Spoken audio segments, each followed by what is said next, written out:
Hello and welcome. Our audio is working as far as we can tell. Yep.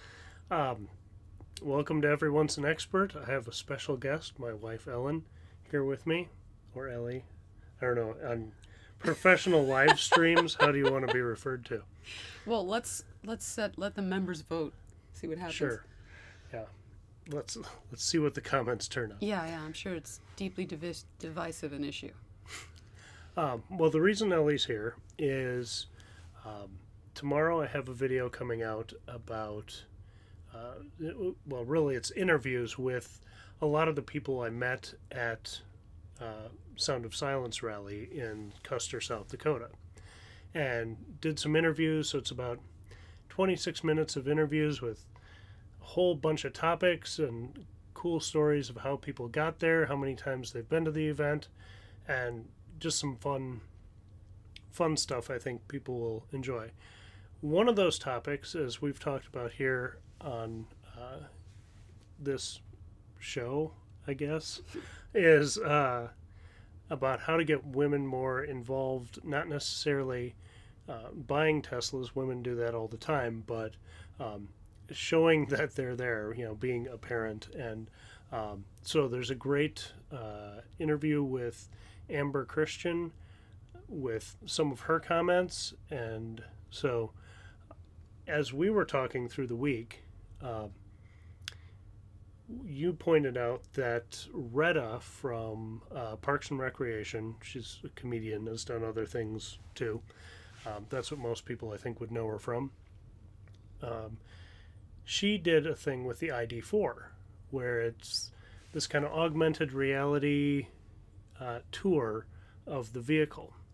So I wanted Ellie to check that out. She pointed it out to me. Obviously, it wasn't really marketed to me, but you think the ID4 is pretty cute. I do. It's adorable. And so I thought, well, this is a great opportunity to have her take a look at this, thing that was marketed to her by an EV company and get her thoughts. I did take a quick look at it myself, so I'll, kind of follow up with that. But first, I want to start with your thoughts on the Sound of Silence event. Mm-hmm. What specifically?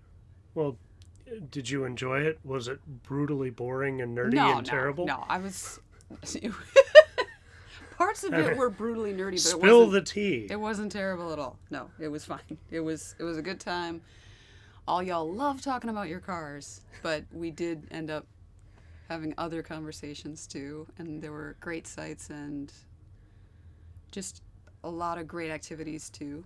So it was a fun weekend, and I know Joan liked it.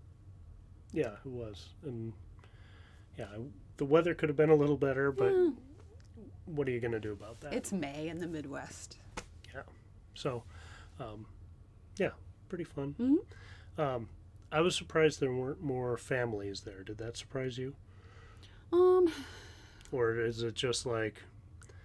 I wasn't really surprised, but I was surprised that there were flat none, pretty much, except us, but... Mm-hmm. I think there's maybe one or two other... Yeah. Well, that was a little surprising, but overall, it might be mostly dudes in the Minnesota Tesla Club. I'm only speaking for the Minnesota Tesla Club. It's mostly guys, and they don't usually bring the whole clan with them when they do these events. That's true. I wonder if other family members just aren't into it, or if they just don't ask. You might be the only one who says, "Let's have an adventure," and we all get in your car. Yeah. I wonder if some people see it as like a guys' weekend, even though there were plenty of women there. But yeah. Hopefully, it will be more in the future. But what was the other thing I was going to ask you about that? I got distracted by us on a different timeline on the monitoring screen. So, sorry about that. I do want to say hi, John. Hi, Todd. Thanks for joining. Women come to John all the time. Well, I mean, what can you say about that? At Hy-Vee and ask him about the Tesla.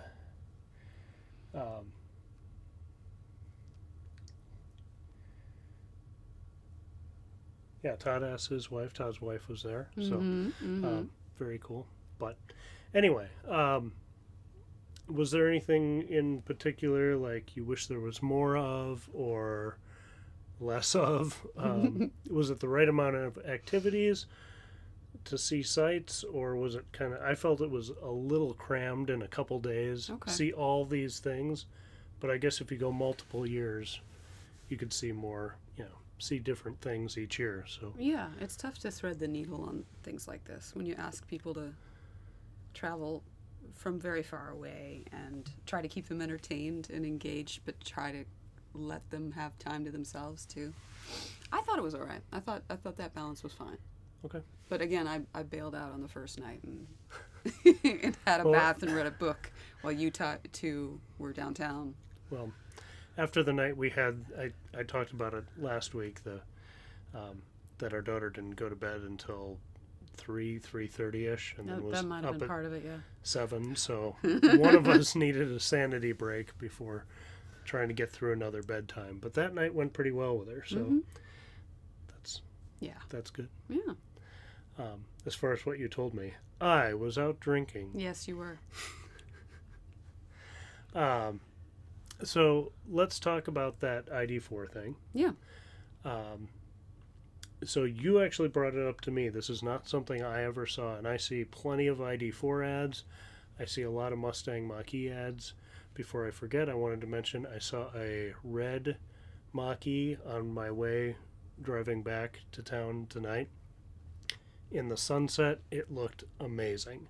So great for people who love Mach-E's.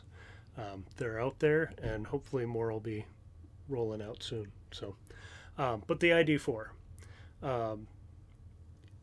So tell me about how you stumbled across this, or Oh, yeah. Well, I don't think it's like a super NBC Universal home shopping kind of thing. So if you're not on Peacock TV or those specific avenues that relate to NBC or Volkswagen specifically, you're not going to stumble across it necessarily.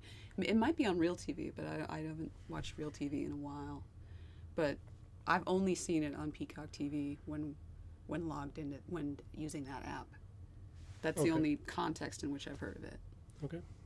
And like, what was your first impression as far as like, did it make you want to click on it and check it out, or were you thinking, I'm going to tell Brian about this, but I don't really care enough to click on it? And would you have looked into it further if it weren't for me saying, hey, you should check that out?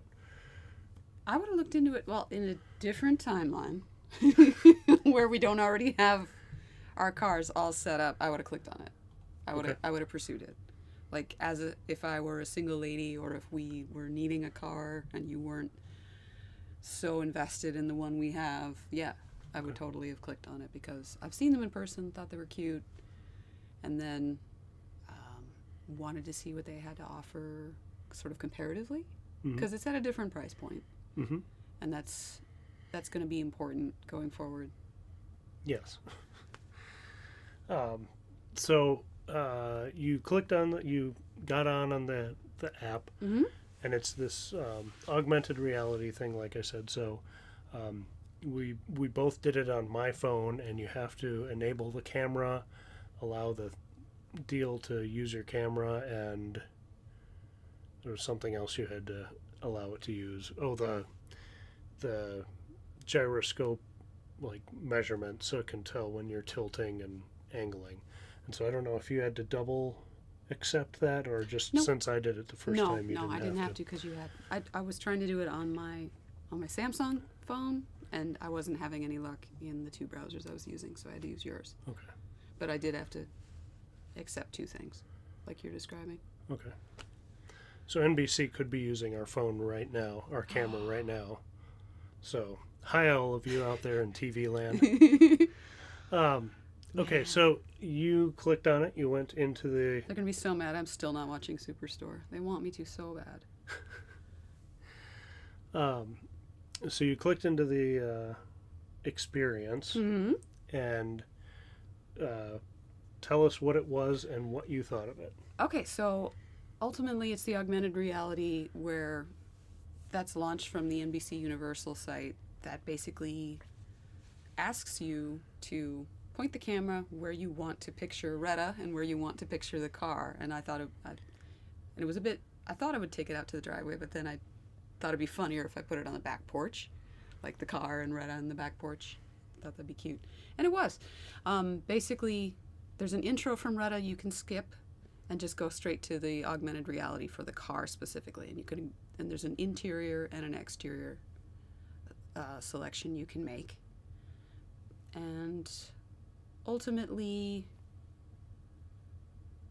I'm sorry, I've lost the thread of the question. Well, there's the outside and the inside, and then there's little plus buttons around the vehicle, inside and out, that you can touch, and it takes you into just really an information screen with a photo. And I think she does a little. She does a VO for all of it. Yeah. But it's like they're really trying not to overwhelm you and inundate you with features. They basically, I think, just selected the ones that are not typical for cars in that price range. Like they talk about the touchscreen with the touchscreen with the navigation, which is not necessarily something you'll automatically get for a car at that price point. And the ID4 light, which has all those indicators that an incoming call's coming in, that your charging's done, all that stuff. And describing the full electric aspects of it and how you charge a little bit. And then the panoramic sunroof you can dim. I'm trying to think of the other thing. It was altogether like 5 features.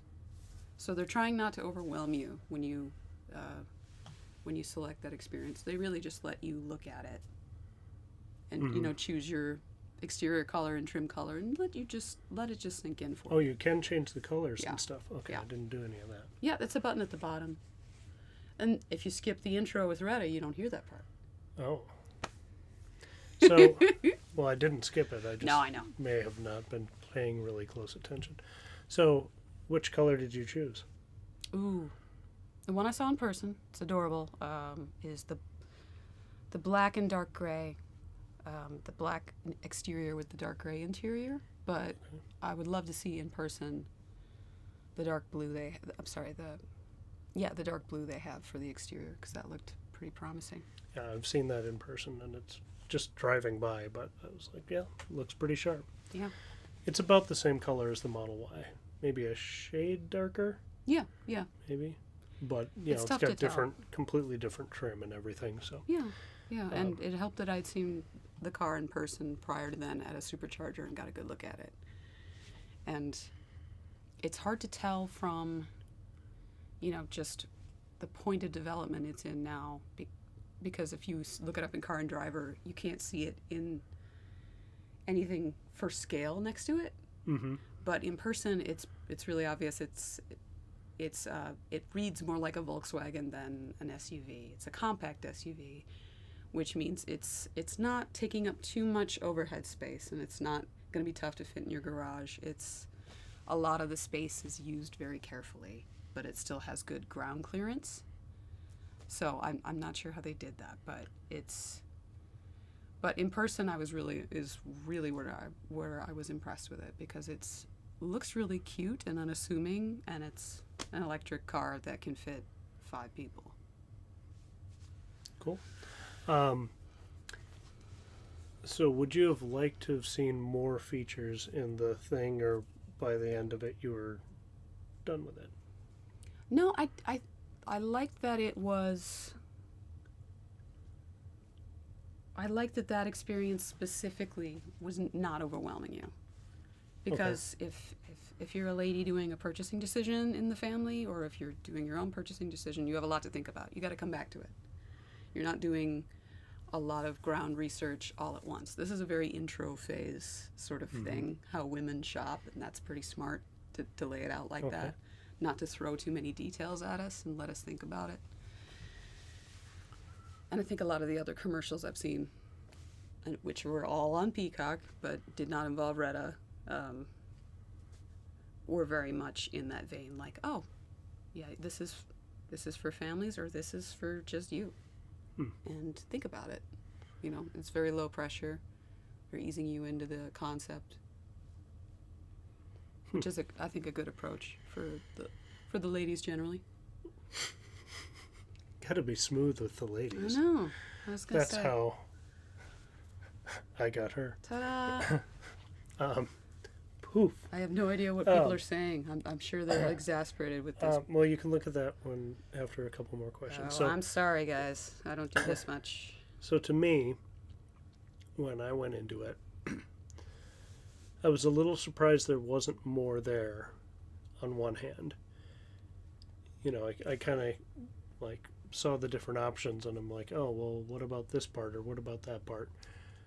On the other hand, I was really surprised they did an augmented reality thing at all, because what it seemed like from all the other marketing and other people's test drives of the ID4 that I've seen is they tried to make it very very easy to transition from a nice car into the ID4. Like, it's not too techy, it's not too overwhelming, and you're gonna, be able to make that switch pretty easily. So when Ellie told me that there was a augmented reality or VR, however you described it to me, when you told me that, I was like, but I thought they were kind of going for non-tech savvy people, and that kind of thing seems like, maybe a little fussy for people who would be daunted by something more complex than the ID4. So on one hand, I'm a little surprised they did it. On the other hand, with how much they have been marketing that way, maybe this is a little taste to the tech-savvy people saying, oh, we're in this world too, without it being overwhelming, and just kind of hey, here's a little bit of fun. So I think it's cool that they did it. In my last job, we dabbled with a little augmented reality stuff, and I got to play around with trying to build some of that. And it's cool, but from someone who builds that kind of stuff, I can see why they didn't add too much more functionality, because you can get into the weeds really easily. Right. And then maybe for the user, you would get into the weeds really quickly too. So overall, I thought it was pretty good. A little simplified for my taste, like some of the info I wish I would have seen wasn't there, like different varieties of trim levels and things like that. But I think you have a great point and a great perspective that I never would have thought of as, you're kind of doing your little bits and pieces shopping, Mm-hmm. and this is maybe something you'd do on a lunch break or a work break, is like, Yeah, I think, and this might just be me, so I'm sorry if I'm attributing this to all females and I'm wrong, but I think it's sort of a general, if you're dropping this much money, it's a decision you make in phases. Yeah, it's true. I guess now we have the Model Y, Mm-hmm. and obviously you think the ID4 is cute, Yeah. which is great. If you were purchasing alone, Mm-hmm. which one would you go with? I would probably try them both. Like, I'd probably test them both, but so I'm not sure because I haven't driven the ID4. Without having driven it, I don't know. Okay. I'm leaning that I would go ID4, but I haven't driven it. So just because it's cheaper and smaller and a bit. I don't know that it's that much smaller. No, I'm not saying the Y is huge. It fits in our garage just fine. Related to, I'm leaning towards the ID4 if I were a sole purchaser, but again, I haven't driven it. Okay. How much, obviously you've supercharged, all that stuff. As someone who's owned an electric vehicle and done those things, would learning a new charging network and method of charging, payment, be daunting, or do you feel like it can't be that much different? I could pick it up. I can't imagine it be that different. I mean, once you're familiar with the concepts at large, I think they probably repeat. Okay. Well, one huge advantage Tesla has is that it's plug and walk away. Yeah. And I don't know if the ID4 is going to get that. I know the Mustang now has that in Electrify America. I don't know if they have it in any other networks, but so you'd have to set that up initially, but once you do that, I don't think it's a big deal. And if the ID4 has that, so you have more of that Tesla-like experience, maybe it would be pretty comparable. I do know that my brain just fell out of the side of my head and I lost it. I do know that I know nothing. And he's still standing. It's really impressive.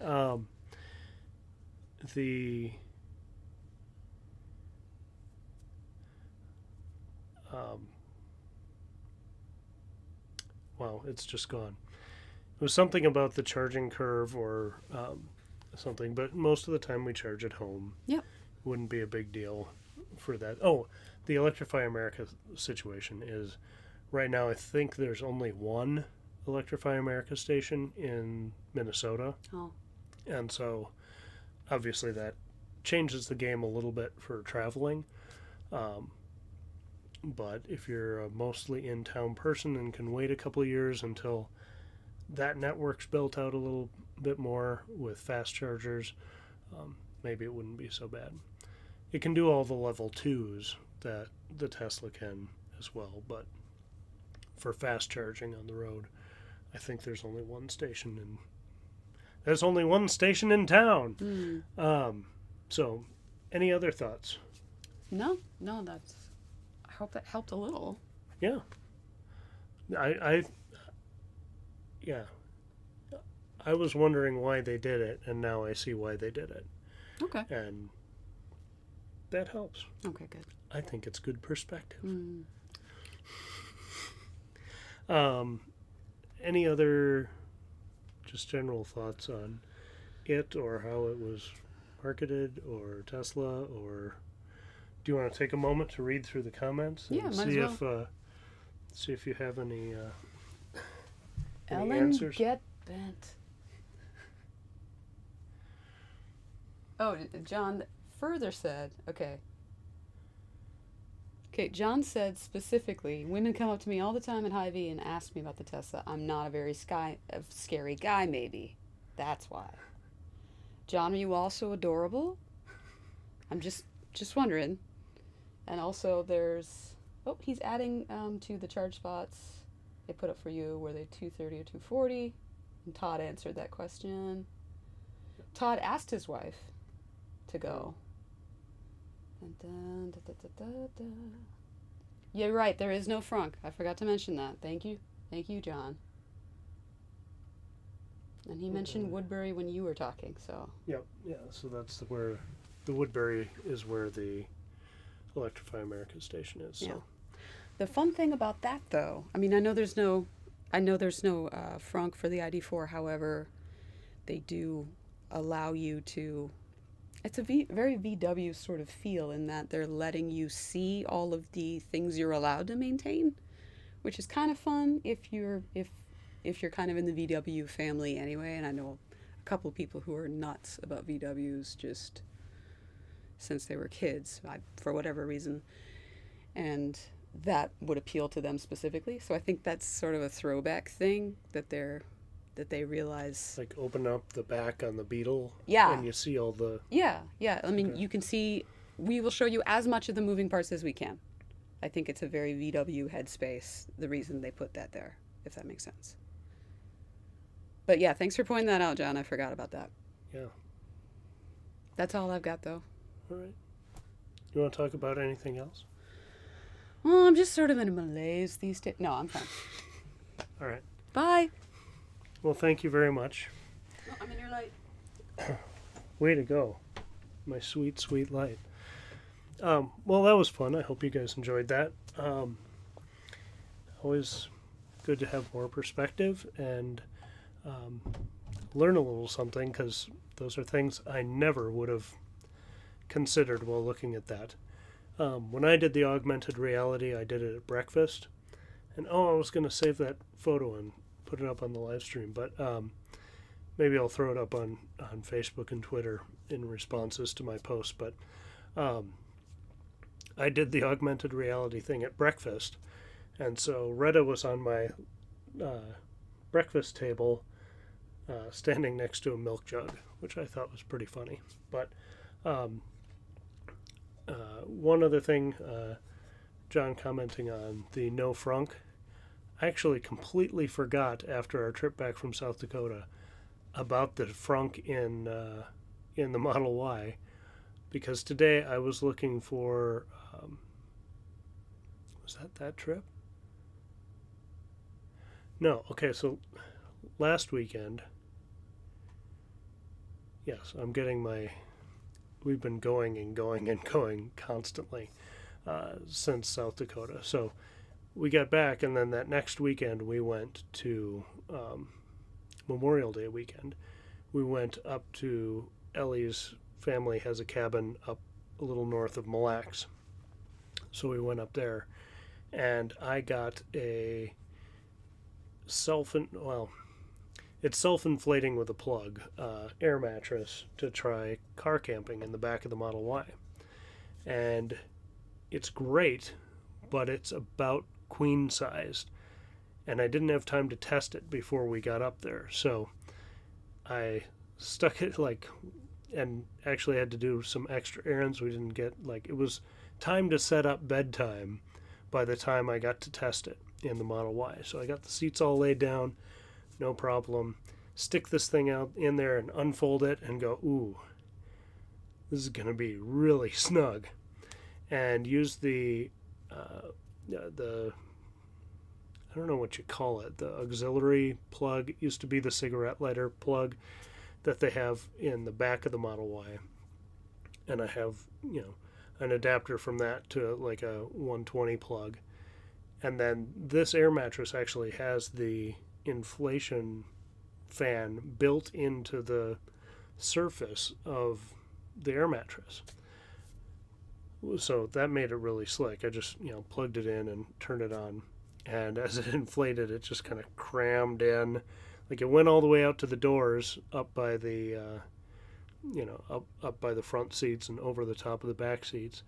But then as the hips slide in the back, it was really pretty wedged in there. So I won't be using that in future trips, but it was good to try. And it was also very tall. It was probably 8 inches tall. And once we put it in there and climbed on top, it was about as little height as I had in the Model S sleeping. It was a little bit better, but I could have used a thinner mattress. And then once again, my daughter thought it was super fun. It was just her and I out there. Super fun to keep clicking the dome lights on and off above her door. And then, was just rolling around until about 2:30 or 3 again in the morning. So another rough night. So we got to get her sleeping better on the road for sure. Yeah, the air conditioning is great in the Model Y. I was running around all day today, and well, not all day, but several times in the heat today, and it was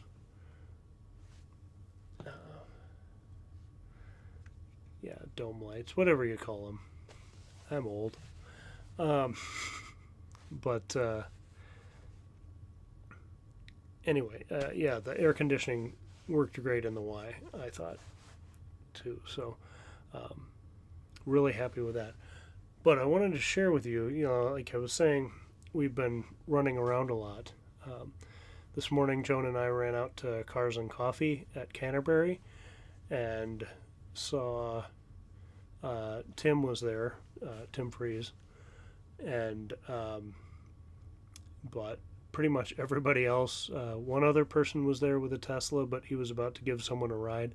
It was someone I didn't recognize, so I just kind of waved, and they got in their car and drove away. But I guess Jason and a few other people were there earlier in the day, and we kind of got there at the tail end. But did see some Lamborghinis, Bugatti was there, and some Ferraris and Porsches and things. So always cool to see other vehicles, but obviously I kind of wanted to be there and hang out by the Tesla area and kind of show the interest in those vehicles. But it was hot on that pavement. Like, we were there a half an hour, and by the end of it, we either would have needed to stop by the snack area or get out of there. We just left because, like I said, all the Teslas were gone. But again, the Model Y air conditioning, very nice when we got back to the car. So like I said, we've been running around all over the place since we got the Model Y. But we did Sound of Silence, then I went up to Mille Lacs last week, and so did that stuff. And now I'm planning a new trip that I wanted to talk a little bit.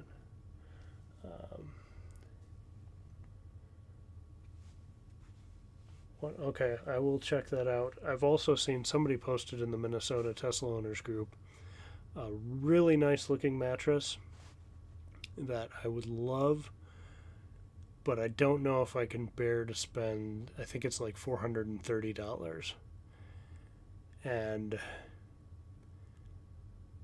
if I thought I'd use it a lot, I wouldn't hesitate, but I need a little more time to be convinced that I need it. Yeah, the one I'm thinking of, I was kind of researching it last night, and it was small enough that it rolled up and easily fit in the frunk with other stuff in there too. So, but I will check out the one that I1 Tesla did, because Brian showcases some pretty cool stuff. He does some crazy mods too. Yeah, 437 or something like that was,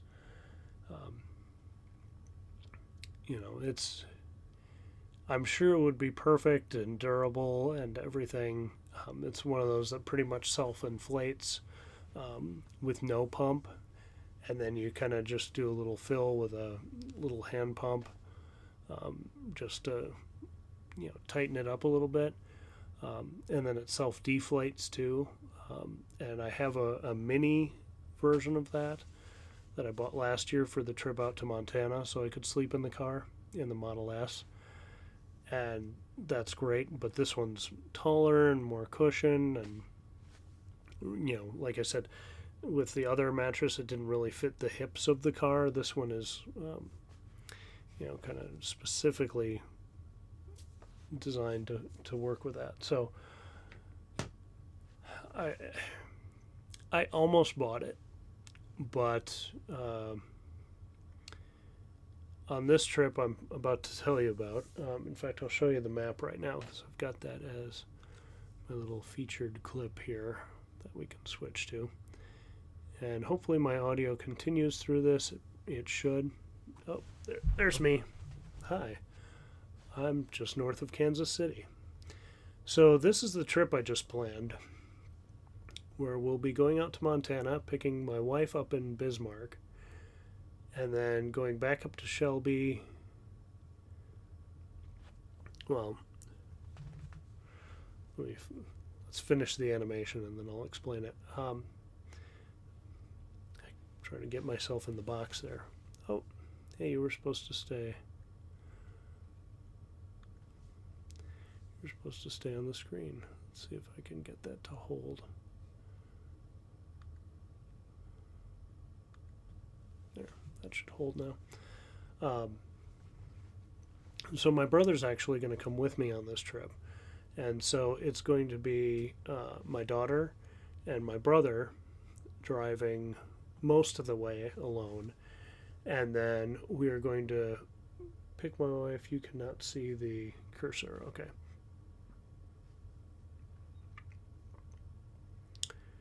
So we are going to pick my wife up in Bozeman, Ellie, the one you just met. I always call her my wife when people haven't met her, but you guys just did.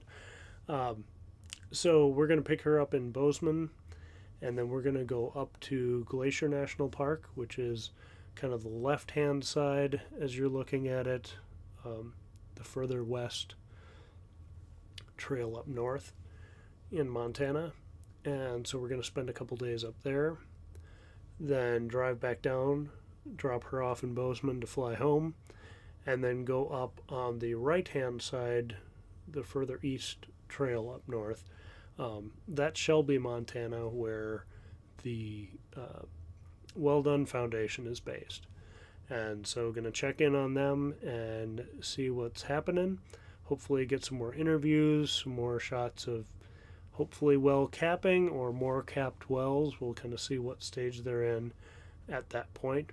And also take a little time to drive up. They've got a huge field of wind turbines up on the hill. And apparently if you drive up there, you can get pretty close. So I want to go check those out, shoot some more stuff up there. So that should be a cool part of the trip. And that will be with, again, just my brother and Joan, my daughter, with us at that time. And then come back down through Bozeman, and we're going to hit Yellowstone. I always get the names of Yellowstone and Yosemite. Like, I know which one is which, but I always call it by the other name or have to second guess. Yellowstone. So we're going to drive through Yellowstone, past the Grand Tetons. Don't know if we'll have time to stop there other than maybe for a photo op.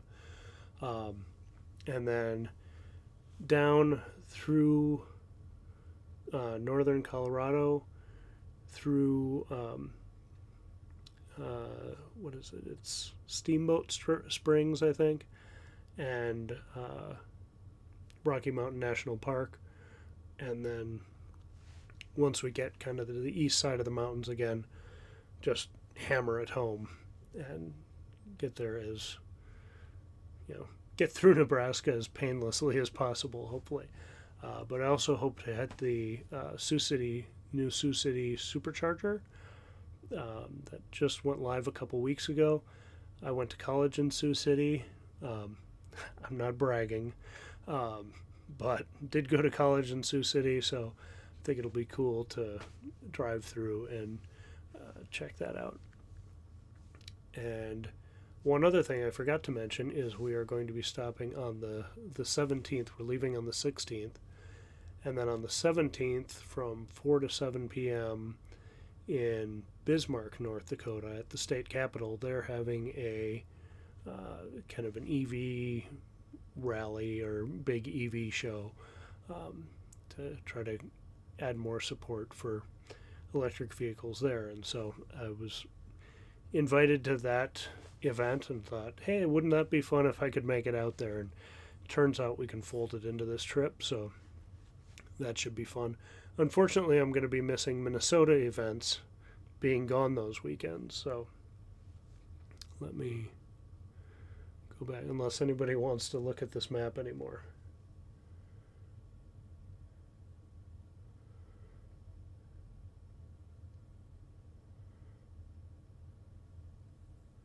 Oh, hey, Roland. Good to have you here. Yeah, 400, I would stay in a hotel. Yeah, so unfortunately, because I'm kind of planning this late, and everybody wants to get into the national parks, and every campground is booked, we are pretty much hoteling it the whole way, which is expensive in another way. Another thing with the camp bed is it would fit my daughter and I pretty well, or one adult and one child pretty well, maybe two adults. if it were my wife and I. But I think my brother and I next to each other would be pushing and shoving and like elbows all night.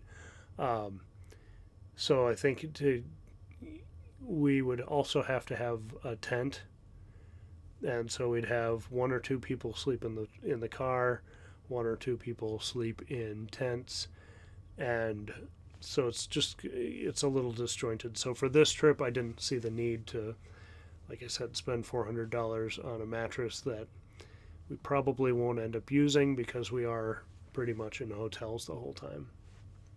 So, do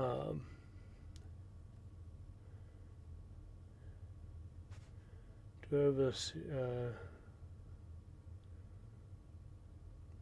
I'm assuming that's conceal and carry weapons permit. No, I don't, but I'm not worried about it. As far as people are concerned, I think my brother and I are capable of handling most situations. And as far as bears are concerned, we'll get some bear spray.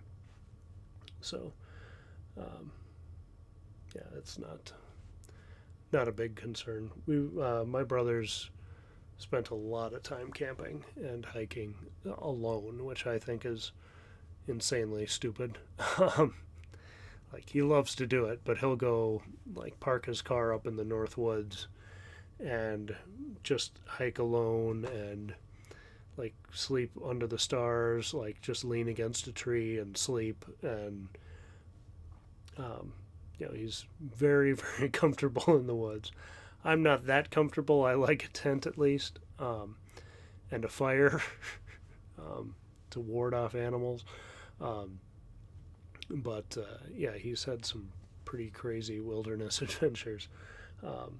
So as far as that, I'm not too concerned. And we aren't going to go because of the camping situation. We really aren't going to go anywhere overnight, or it hopefully will never be dark when we're in the woods.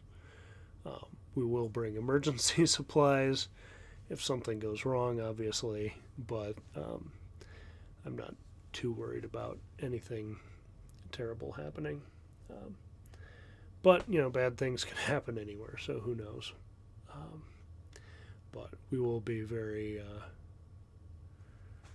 very aware of our surroundings. And if you've ever spent any time with my daughter, she's quite loud and will hopefully be shooing animals away from us long before we ever see them.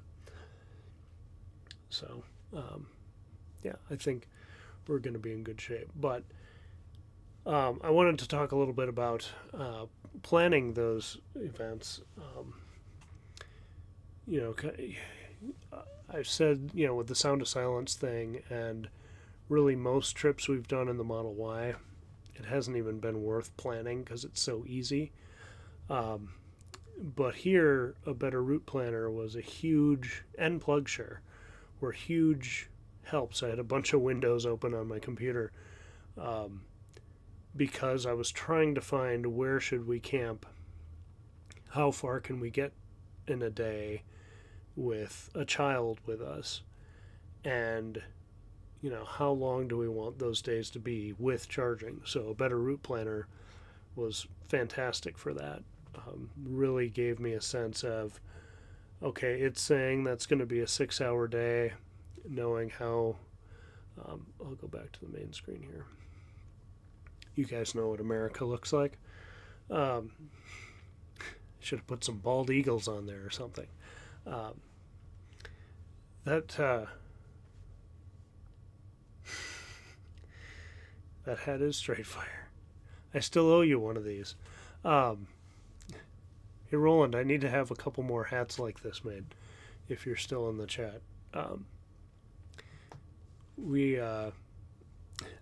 was going to give a couple to Dusty and Ton for being in the video, and then hand a few out for other people. But trying to figure out if a Better Route Planner says that's going to be a 6-hour day, my brother and I alone, we could do 12-hour days driving easily and still sightsee. That wouldn't be a problem. But there's a limit how much a little person can take in the car without going completely insane, especially on a trip that's going to be a, at least a week and a half, maybe a little more, depending on when we leave, when we get back. And so I really tried to measure out the days to make it bearable for her. The first night we're just going to Fargo and staying in a hotel. So we'll leave in the afternoon, we'll get to Fargo relatively early in the day, have a decent night, no rush in the morning, and all we got to do is get to Bismarck for that event by 4. Sorry if that was really loud, I just hit the mic. And get to Bismarck by 4, the event's 3 hours, and then we're going to sleep in Dickinson the next day.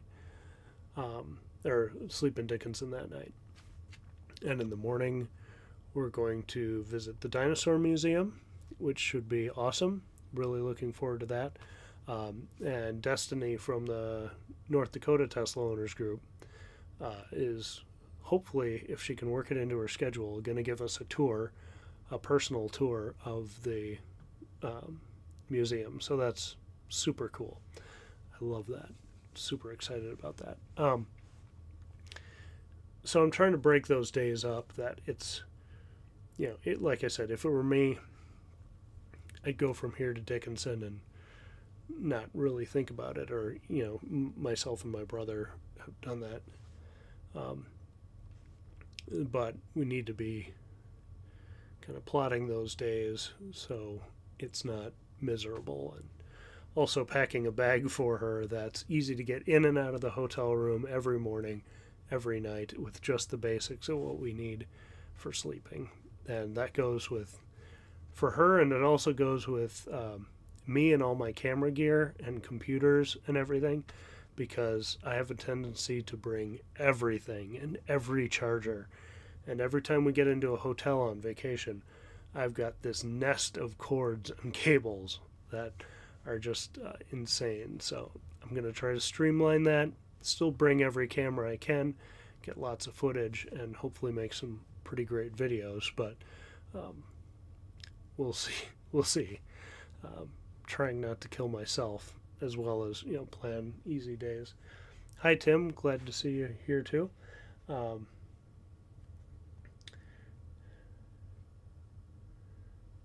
Yes, charging is quite a bit easier and quicker now with the Y.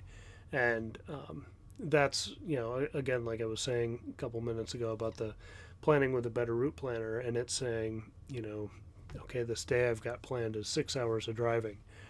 Well, that 15-minute stop, or that, 10-minute stop is probably going to be 20, because we're going to have to do diapers, we're going to have to do snacks, bathroom breaks for the adults, things like that, grab some food. We're going to try to be relatively conservative on cost because we have so many hotels. So not eating fast food and, big meals all the time. So we'll probably bring stuff that we can, for at least a few times, make stuff in the car and just eat while we're charging, in the trunk or something. Make a comfortable space, but just not be in the driving positions the whole time. So, yeah, I think the car's going to charge way faster than we'll be ready for it. I can almost guarantee in every situation. And in Dickinson, we'll be at the Dinosaur Museum for a while, and they've got a level 2 charger, so we'll use that. And then if we need to add more at the supercharger afterward, we can do that as well.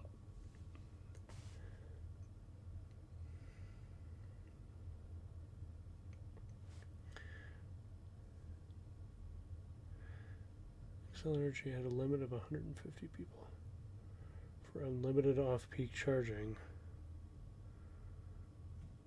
Oh, wow.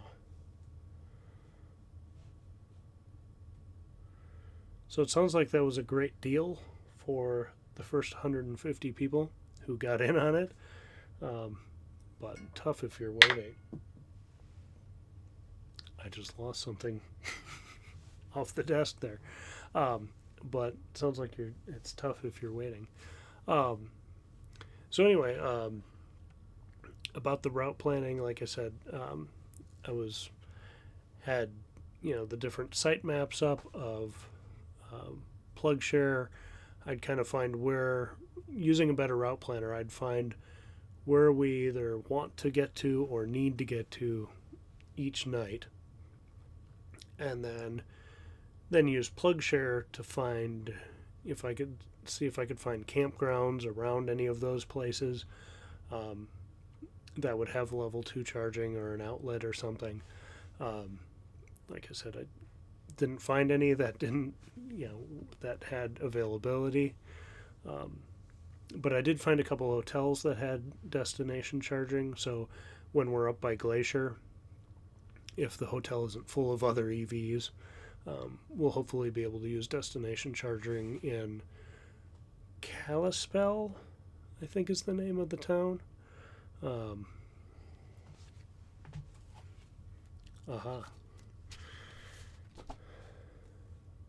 Yeah, Kalispell. So we will see. And speaking of that, speaking of the calendar, while I'm on the road, I'm not sure what time or when I will have internet access. So might not be doing live streams on the 19th or the 26th. Almost certainly I won't on the 26th. 19th is a possibility if the hotel has decent Wi-Fi. But the 26th is going to be a long day when we're trying to get through Rocky Mountain National Park and Steamboat Springs and see both of those in the same day after driving down from Wyoming. That's going to be one of those big grind days, and worth it to see those sites, but I think we'll still be on the road into the evening, and that's one of those nights I planned, like at that hotel we're gonna pretty much sleep in until check out and then hit the road across Nebraska. So again, really trying to plan that out so we don't get too exhausted and my daughter doesn't get just beyond exhausted and worn out.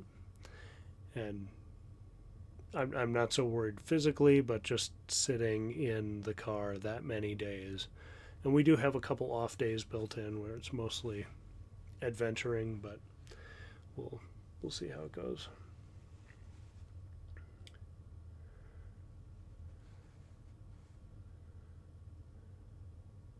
Oh, you've got all the adapters. Cool. We just have the NEMA 1450 and the 120 plug, whatever that's called. And then I do have like a camping adapter to get 1450 to 1430, and I haven't tested that. If I have time up in Shelby, I might test that, because those the hotel is next to an RV park, or RV, yeah, I guess it's an RV park, but it's kind of run by the hotel. I think it's the Comfort Inn in Shelby. And the little charge boxes for RVs have 110, then the NEMA 1450 and the NEMA 1430. And so I do have an adapter that I want to try, and I haven't yet. Hopefully it will work. But if not, at least that's a safe place where I know I still have the 1450. So yeah, making sure you have some sort of backup plan is important. Don't have a CHAdeMO adapter. Tried using that in with Roland, Chemist America Lifestyle. Tried using his up in North Dakota. and didn't have much luck. Don't know if it was the unit or the user. May have been the user. Um, but I'm not too concerned, especially when we're in Colorado. There are so many Tesla owners there. I've been in contact with a couple who have kind of helped, like, hey, you should, as you're driving through here, stop and see this. Um, yeah, and in North Dakota, I'm in that group. If we run into trouble, I'm not too worried about it there. Um, Montana is Montana. We're gonna have to take it as we find it. But I think, especially by the national parks, there's charging, um, and we can find places. And I know in Shelby, I know people there because of the Well Done Foundation stuff. So I was telling my brother, as we were kind of planning this out, I said, I bet the farmer whose property this is on, I know he's got a welder in his barn, and I bet if I asked him, I could plug in his barn and give him $20 and he'd be fine. He's a great guy. So I'm not too worried about, as long as we are smart, which is a stretch. As long as we're smart, I think we'll be okay on there.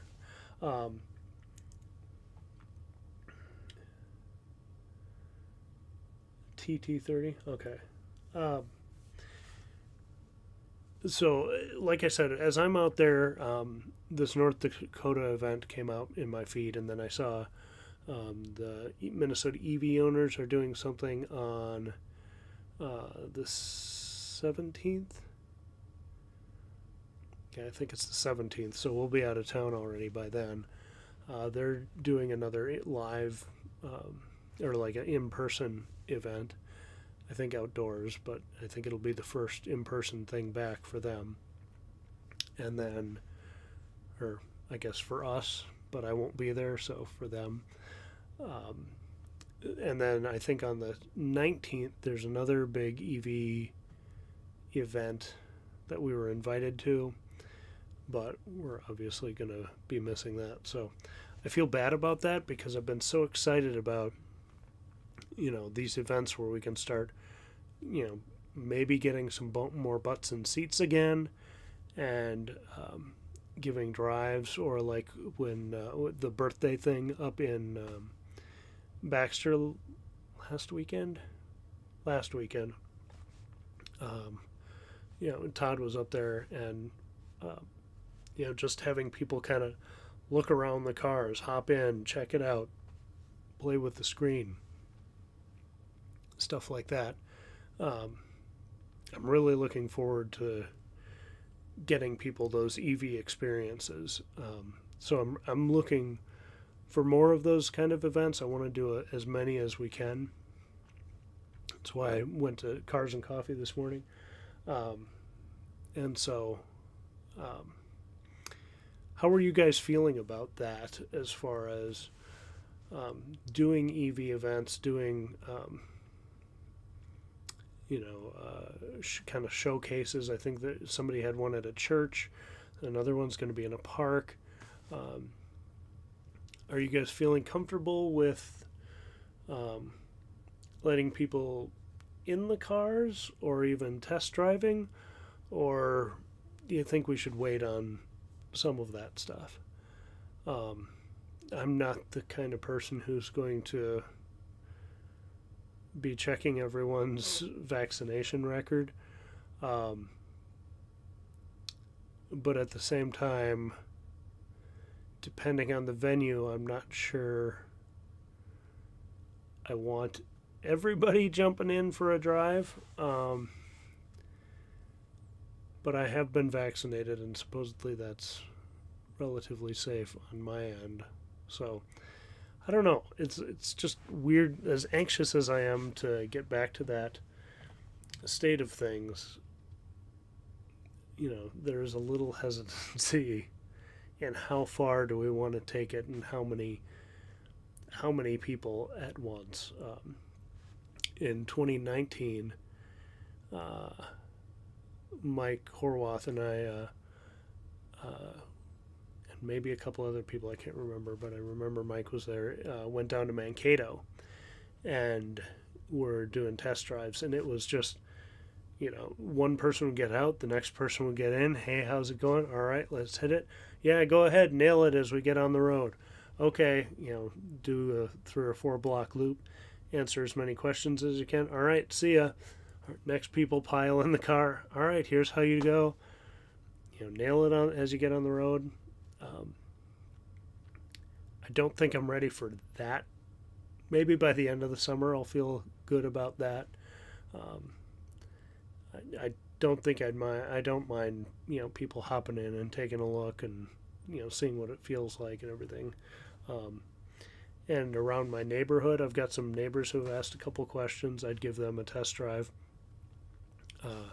My boss at my last job, they're considering buying a Model 3, and I said, happy to give you guys a drive in the Y, or meet you at a supercharger and kind of show you how that process works.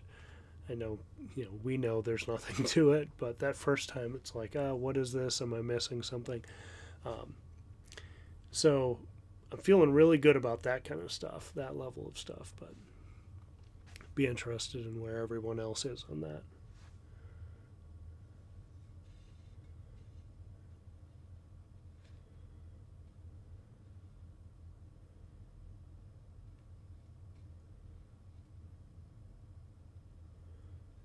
$1,450. The 33 is listed for an RV and doesn't specifically say it's for an EV. It won't work for a Tesla. Okay. Well, I'll still test it, but I guess I won't expect that it's going to work. Luckily, I haven't been in a situation where I've needed it yet. So, and I think in a previous video I may have said, "Hey, I got this," and it should work. So I hope I may need to go back and do a correction if that doesn't work. So I will.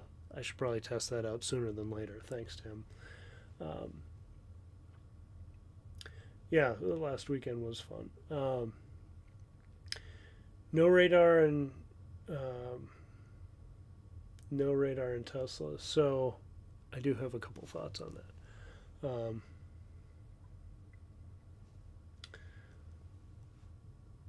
Okay, yeah, that's kind of how I'm feeling too. Is like I don't think I care. I have a really hard time when someone's standing in front of me and wants to experience the vehicle saying no. So I'd probably be fine unless it was that rapid fire thing. Just because now that, that seems like that may have been stupid even then, just from so many bodies. But we'll see. I survived. I wanted to do a fake death after I said that. And I realized I'm probably going to fall and hurt myself because I'm old. Anyway.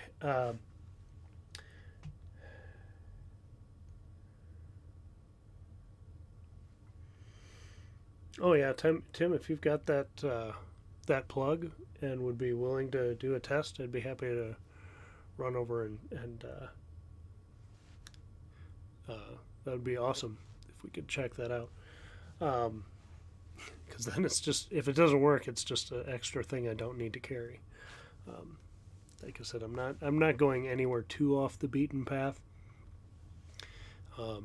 Even like Yellowstone is littered with, well, compared to how many vehicles go through there, it's not littered with EV chargers, but if I got into a pinch, there's level 2 charging around the park. So I feel like there are options, but it would be cool to test that adapter, so thanks. John, you were talking radar. Here is my thought on radar. I'm not an expert. I have to assume that they've done enough testing with this, because Elon's really been talking about this for at least a full year. Maybe it may have even been 2 years ago in the autonomy presentation, because back then even he was talking about a full rewrite. And according to Green the Only on Twitter, we haven't seen a full rewrite. But maybe this radarless version is that full rewrite. But I think even back then, he was saying things like, at this point, radar's vestigial, or like we're hanging on to some things that we shouldn't even need, because we'll be able to map it all out in 3D with just the cameras.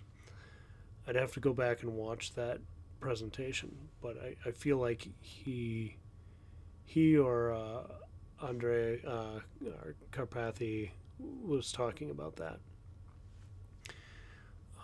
I'm picturing some of the visualizations they were doing of how, like, just using the cameras, they can kind of map out the environment and make predictions and things.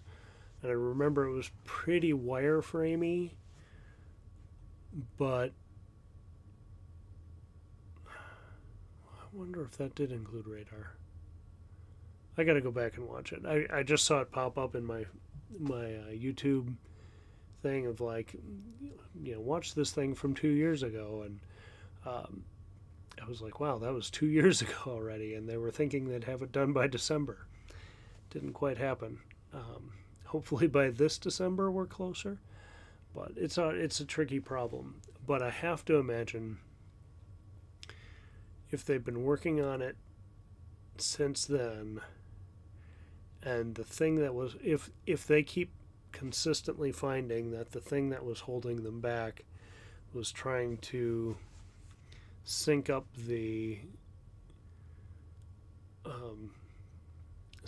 signals between what the cameras were telling it and what the radar was telling it, and the radar was always causing the phantom braking or other issues, then I gotta believe they know what they're talking about. We'll see. It might go backwards a little bit before it goes forward. But I feel like it's been so long, especially for the beta testers. They got version 8.24 or something like that months ago now, and they've got nothing new. And that was making pretty good leaps already. So I have a feeling that when version 9 comes out, I don't know if the button will go worldwide at that point or US wide at that point, but I feel like they're sitting on a big step change and just hopefully testing the hell out of it. So when it does roll out, either to the beta testers first or to a different group first, that it's ready for prime time and ready for a big improvement. It's possible it won't. We'll see. I have a feeling we're going to learn a lot of things next Thursday. Is that the 10th now? Calendar, yes.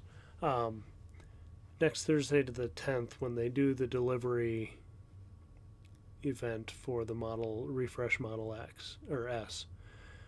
I think we're going to learn a lot, obviously more about that vehicle, but I have a feeling there's going to be a pretty big autonomy piece to it too.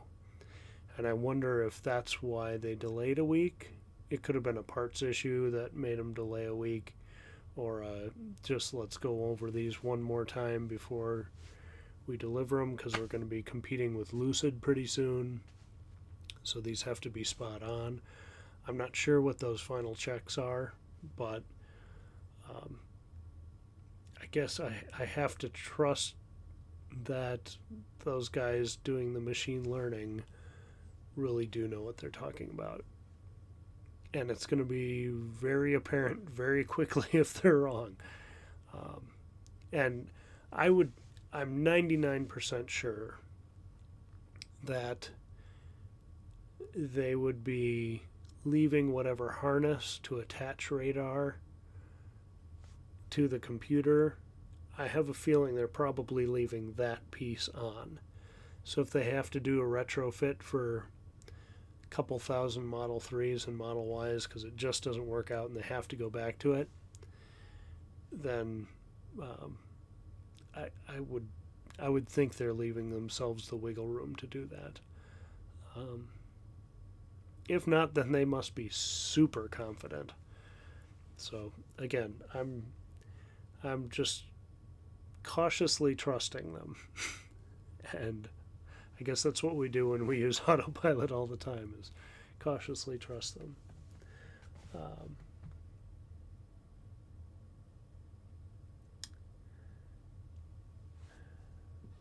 Yeah, the auto high beam thing is a little strange. I don't know if that's maybe the cameras require it, or maybe regulators say, hey, you have to have this on. If you're going to do this without radar, you damn well better have that set up. I don't know. That seemed a little weird to me. But maybe they can see animals faster or something.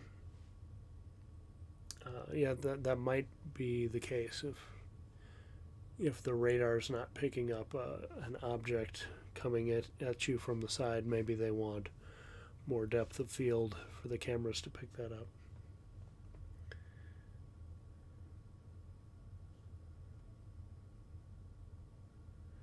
Yeah, auto wipers is, for the most part, I've had really good luck with auto wipers, except when it's really light drizzle and you're just getting spots and you need to clean it off. But in that case, I just kind of hit the end of the stalk, give it one wipe, and it's fine for a while. Yeah, we'll have to. It's kind of a big wait and see, and how much trust do you put in it?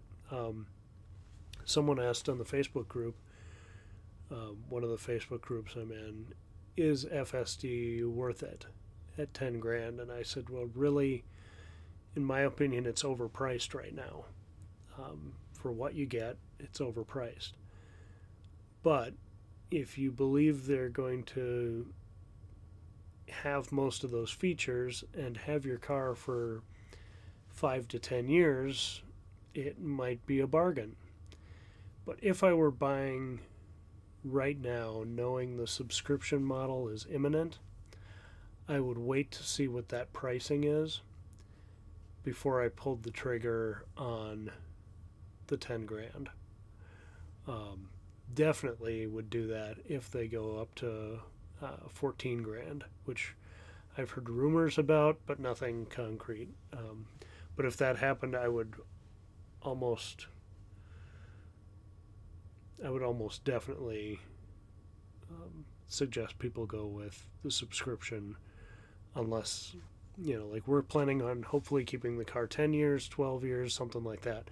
And in that case, it's probably worth it, because they're going to get hopefully, pretty far down that road in that time.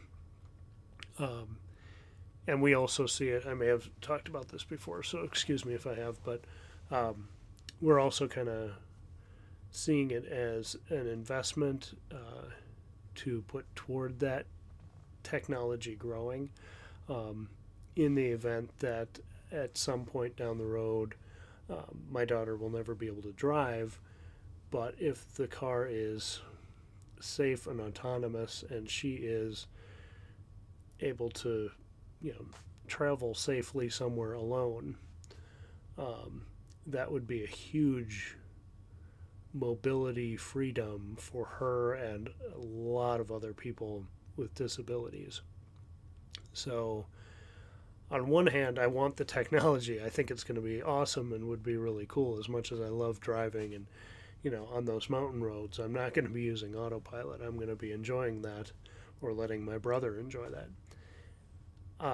But I want to invest in the future, even if it's at a little bit of a premium. That's why we bought the Prius when we did. That's why we bought into Tesla when we did. Both were a pretty big stretch for us, even switching to the Model Y, being able to trade in the S. But even, going to the Model Y was a good stretch for us. And,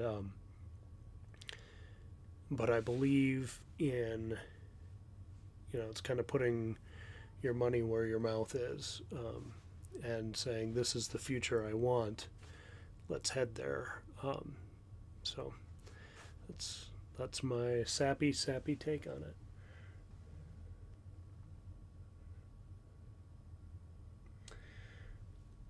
$200 a month. Yeah, that is. Could states ban FSD? I guess they could. There are states that don't allow autonomous driving testing even in their borders. I don't think Minnesota is one of them. Wisconsin might be. I can't remember. I feel like about 6 months ago, someone had a map of which states you could do what levels in. I think Minnesota you can, but it has to obviously be approved. I guess, well, if the drive, like right now, we all have to be attentive for FSD and when using autopilot, so technically we're still in control. The trick will be when we're at level 4, 3 or 4, which we could come very, like if all this stuff works out and by December we've got vehicles that are pretty much doing everything but still need to be monitored. As long as the human is in control, I don't think they could ban it state by state. I mean, they probably could find a way, if people want to bad enough.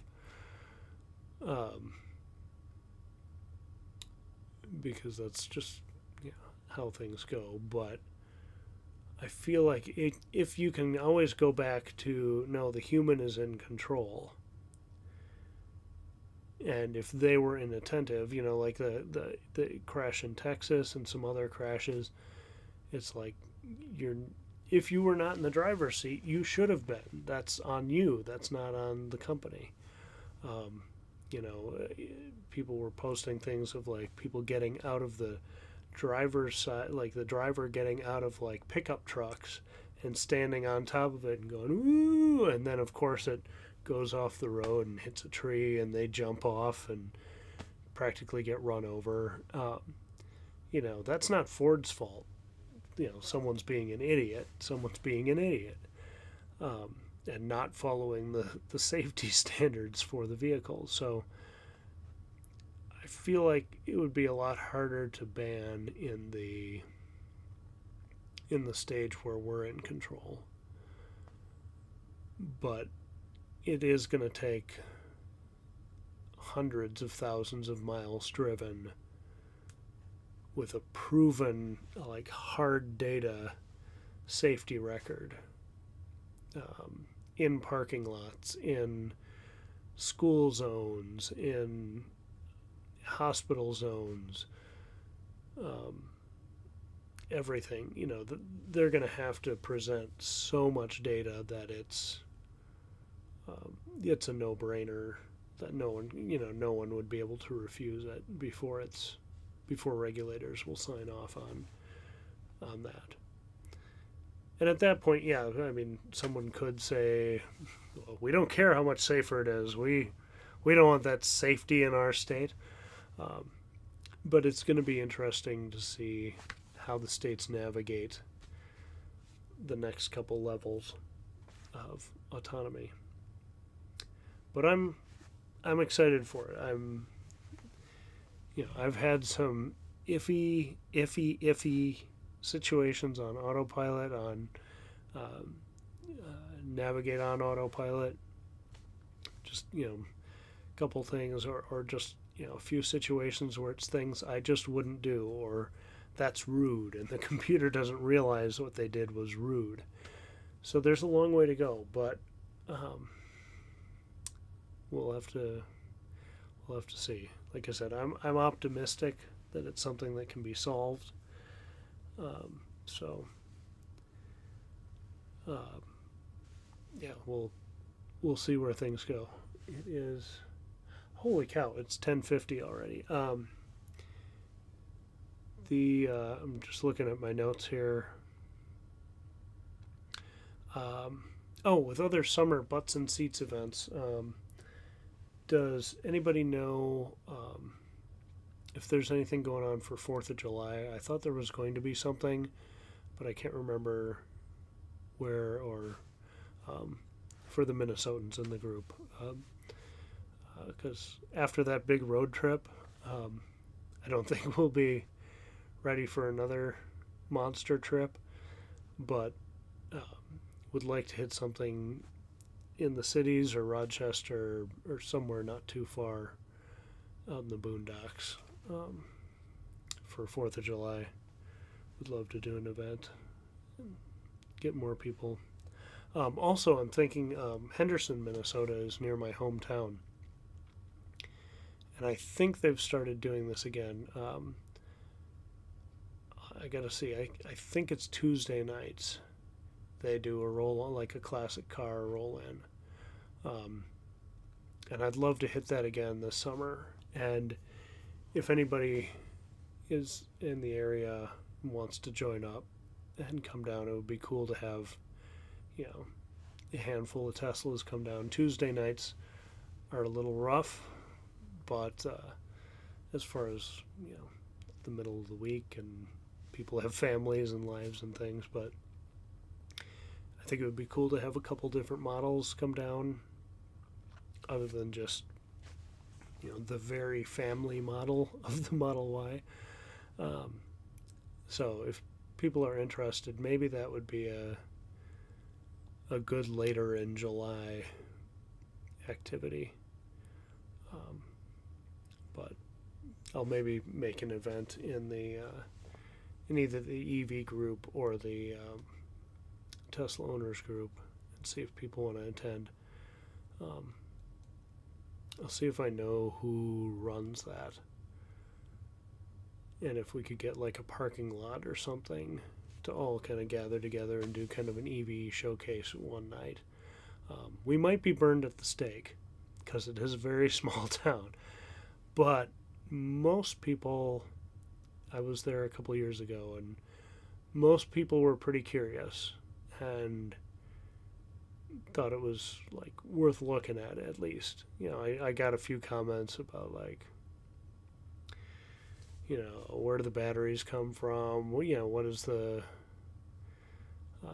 I'll never give up, gas, and it's like, okay, don't, whatever. I don't care. But it would be cool to have more Teslas, sure, but get some of those Mach-E's and ID4s and some of the other things, so people who are not to the taste of Tesla can say, hey, see, these other companies are doing it too, and these are pretty nice vehicles. So yeah, I'll maybe try to set something up for late July to do that, but we'll see. I'll look into that. I'm just thinking out loud at this point, so sorry about that. Also wanted to talk about the Texas deliveries thing. The legislative session there ended, and they only meet every 2 years. So Giga Texas is going to start pumping out vehicles that they can't deliver there.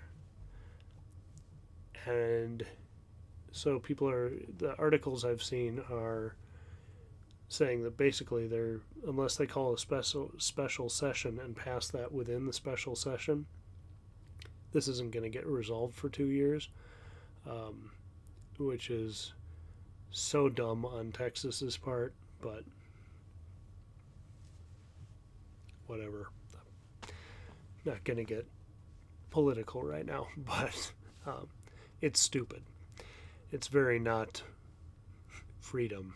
But anyway, I did wonder though, and maybe somebody here knows, you have to buy it out of state. But I wonder, would it physically actually have to go, like cross a border and then come back?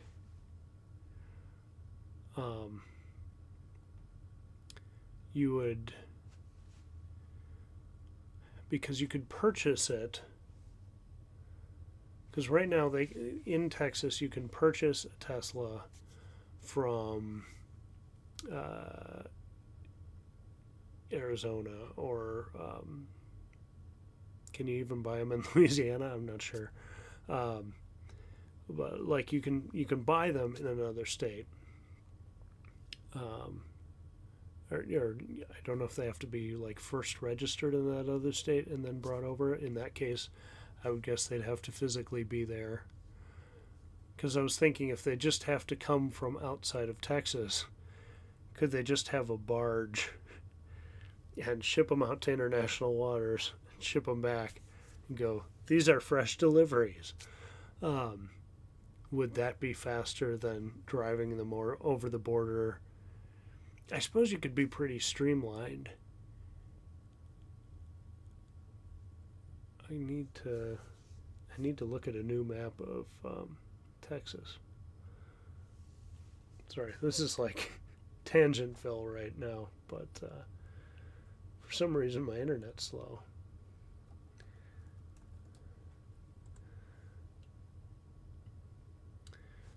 Yeah, Austin's pretty smack dab in the middle of it. Boy, that is tough. Yeah, if they could go to international waters, they could go out from Houston, out and back. But if they actually have to be registered in another state, if Teslas are able to be sold in Louisiana, that might be the fastest path for Texans. Unless they're in Dallas. Dallas is closer to Oklahoma. You know, so maybe they just have a building right across the border where they can tag each of these, and so you drive over the border in Louisiana for all the vehicles that are coming back to Houston, tag them all however you have to do, then send them back to Houston, and then Louisiana gets that tax money, or Oklahoma gets that tax money, or New Mexico. I said Arizona earlier. I was thinking New Mexico, and I thought, that's not right. It's New Mexico. Geography is hard. I get all those square states mixed up. And I also always think Colorado is way further north than it is. That's just how my brain is. But anyway, we are, it's almost 11. So we're coming up on the hour and a half mark. Yeah, the car would have to be out of state. That is so insane.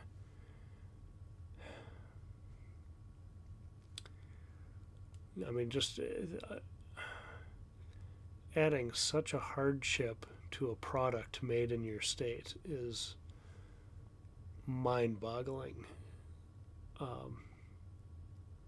I'm sure there are a lot of industries who are excited about leaving Tesla with that hardship, but it is just insane. I wonder if they're,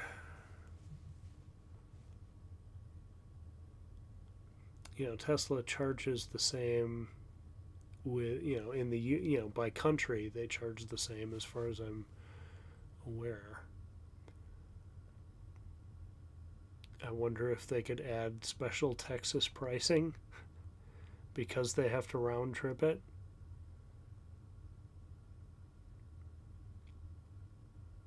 And Texas is a big state. It's going to be a mess unless they can get it solved, and there are going to be a lot of PO'd workers who just built that vehicle and see it walk. Hey, I tried to buy that, but I can't have that, delivered at the factory. They originally wanted to do deliveries at the factory, and I think they were going to build an area, and they probably still will build an area for that to take place, because they were talking about there's going to be a public area where people can take delivery and then do kind of a boardwalk around the river and stuff, which sounds really cool. But if I were an employee there and a voter there,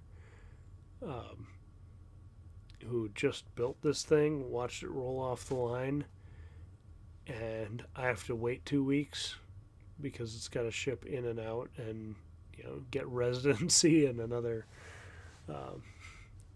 state, that would drive me bonkers. But again, we're going to have to see how it pans out, see how it plays out. It would be really ironic if Texas is the last place to get Cybertrucks. Really unfortunate, because that will sour a lot of people. But like I said, it is 11 now, Central Time. So thank you very much for joining me. Let me know if you enjoyed the segment with Ellen. I think, clearly she surprised me with a few things. I specifically said, don't tell me your thoughts until we're live, because I don't want to, I don't want to know. I don't want you to know what questions I'm going to ask you. So I really thought that was cool and a good perspective, and I hope you guys did too. But thank you very much for joining me. I will, next week is it must be the 5th today. I hope so. Yes. So next week I should be doing this again. I don't see a reason why not. And then, like I said, the 19th is going to be a little bit up for grabs. And the 26th, I can say with pretty good confidence that I will not be on the night of the 26th. But we will see. Tomorrow morning, I've got that interview video with folks from the Sound of Silence rally. Really good comments, really some fun stories. The microphone was stolen from me at one point, but just really interesting to hear people and different ways they interact with the vehicle. I got a few people to talk about their favorite apps that they use, and then just some different perspectives. So I thought it was fun conversations, pretty interesting, and I tried to break it up by topic as we kind of talk about different things. So I hope you'll enjoy that one. Check it out. It should be, I'm going to upload it tonight, and it will be live tomorrow morning at 9:30 Central. So enjoy that, and I will catch you guys later. Have a great night. Thank you very much. I really appreciate it. See you later. Thanks.